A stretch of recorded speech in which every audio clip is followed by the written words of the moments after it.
साक्षात भगवतोदितः द्वादश स्कंध संयुक्तः शतविच्छेद संयुतः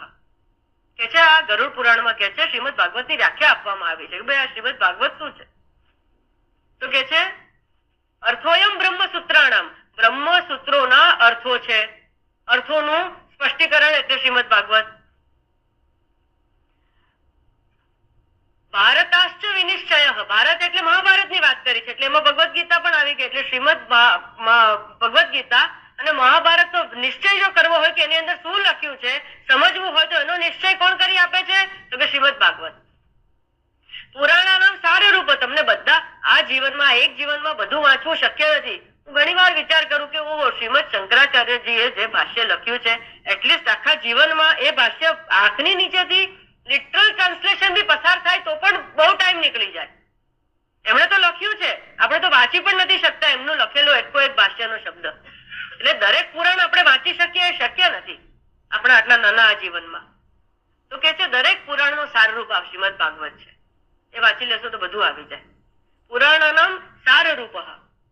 સાક્ષાત ભગવતોદિત અને બીજું કઈ નહીં બીજું બધું ભૂલી જાઓ ને બ્રહ્મસૂત્ર ભગવદ ગીતા ભગવાન દ્વારા કહેવાયેલું છે હવે તો વાત પતી ગઈ ને ભગવાને કહેલું છે બેટર ને ભગવતોદિત 12 સ્કંદો વાળું અને 100 વિશ્રામ વાળું આ શ્રીમદ ભાગવત છે અને વક્તાની પણ વિશેષતાઓ છે આમાં બ્રહ્માજી સૃષ્ટિ નિર્માણના કાર્ય માટે પરમાત્માની ઉપાસના કરે છે અને પરમાત્મા પાસેથી શ્રીમદ ભાગવતનો ઉપદેશ પ્રાપ્ત કરે છે વેદ વ્યાસ ભગવાન લોક કલ્યાણાર્થે એમને કલા અવતાર કહેવામાં આવે છે પરમાત્માની અંશ કળા છે કલા અવતાર લોક કલ્યાણ માટે આ વક્તા બને છે નારદજી માનસ અવતાર છે એમણે ભાગવતના વક્તા એ કેમ બન્યા તો કે છે ભક્તિનો પ્રચાર અને પ્રસાર કરવા માટે હવે આ પરમાત્માની વાત સાંભળી લીધી અને નક્કી કરી લીધું કે એમનાથી ઉત્કૃષ્ટ કઈ જ નથી તો લાવ એનું જ નામ લઉં ડરાઈ ગયા એ કરવા માટે વક્તા બન્યા પણ સુખદેવજી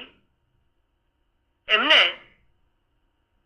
આવેશ અવતાર કહેવામાં આવે છે આવેગ પ્રાય ઉપવેશ એટલે કે પરીક્ષિતજી જે છે પરીક્ષિતજીના વિશેષ ખેંચાણથી પરીક્ષિતજી